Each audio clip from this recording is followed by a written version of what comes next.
Баршаңызға қайырлы күн достар. Бүгін біз сіздермен бірге сүзбелі бәлішні бірге дәмдейтін боламыз. Ол үшін біз сары майымызды аламыз. Яғни менде сары май 200 грамм сары майды аламыз. Енді оны жақсылап миксерлейтін боламыз.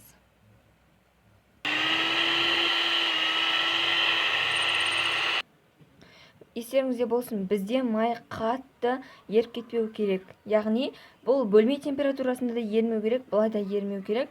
Біз қатып тұрған майды осылай миксер арқылы ертуіміз керек. Бұл міндетті. Және де оған менде қант 100 грамм, яғни мен оған 100 грамм қант қосамын. Және де осы миксер арқылы біздің майымызбен крошки жасаймыз. Яғни осылай жүргіземіз.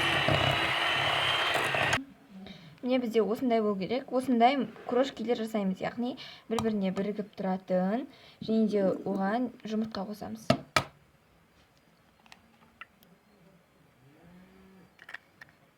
Негізі бұл бәлішке біз 2 жұмыртқа қолданамыз. Біріншісі салмасына, ал екіншісі оның қамырына. Және де жақсылап араластырамыз.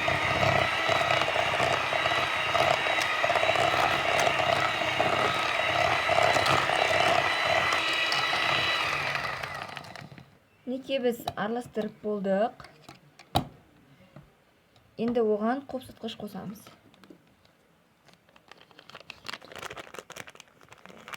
Қостым. Яғни қопсытқыш қосам. Енді жақсылап миксерлеймін.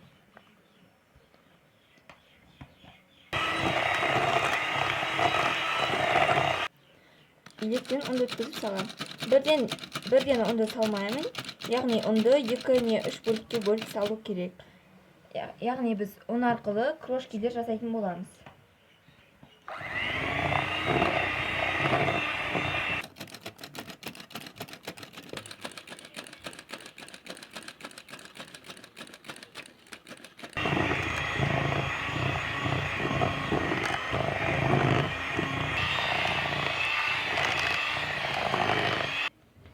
Бізде осындай қамыр шығу керек, яғни қараңыздар, крошки секілді бұл. Осыны ұн қосып, кәдімгі жұмсақ қамыр қылып илейміз. Яғни ұнды естеріңізде болсын, міндетті түрде өткізіп салыңыздар титадан. Осылай қамыр қылып илейміз. Яғни көріп тұрғандарыңыздай астының бәрі крошки, соларды біріктіріп жатырмыз.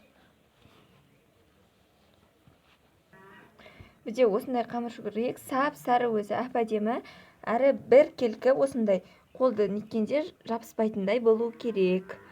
Неке біз осы қамырымызды енді өз формамызға жаямыз. Біз әп-әдемі қамырымызды 2 бөлікке бөлеміз, яғни астыңғы жағын мінекей, біреу кішкентай, біреу үлкен осындай бөліктерге бөлуіміз керек. Кішкене қосайын. Енді мен әрдайым 24 диаметрлік форманы пайдаланамын. Оны мен майлап қойдым. Осылай қамырымызды салып, былайынан қолмен жаямыз.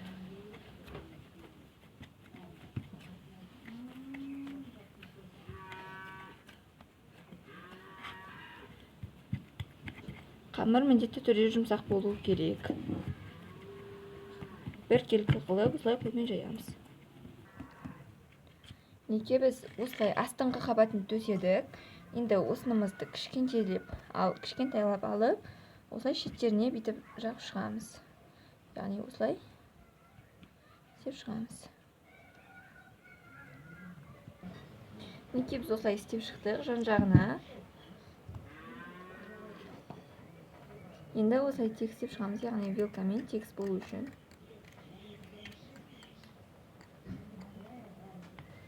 Енді біз салмасын дайындаймыз. Салмасын дайындағанша осы біздің тестамызды тоңазытқышта қойып қоямыз. Біз енді салмасын дайындаймыз. Салмасын дайындау үшін бізге кәдімгі творог керек. Яғни мен творогым ұсақ, көріп тұрғандарыңыздай, оны ситадан өткіземіз. Блендермен естеңіздер де болады. Салмасын біз ситадан өткізіп алдық творогымызды. Енді оған 50 грамм, яғни 100 грамм, 50 грамм, соның аралығындағы қаймақ қосамыз. Менде қаймақтың пайызы 20%. Енді 50 грамм қантымызды қосып жақсылап араластырамыз.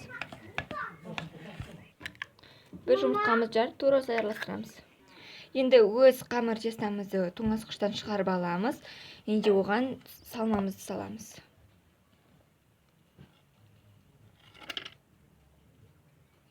Бұны 150 градуста пісіреміз 30 минут. Негізі әркімнің пешіне қарай әртүрлі піседі. Осыны 150 градуста 30 минут пісіреміз. Мінекей достар, біздің пирогымыз дайын. Өте әдемі шыққан, көріп тұрғандарыңыздай. Мінекей, пирогымыз дайын. Астарыңыз дәмді болсын.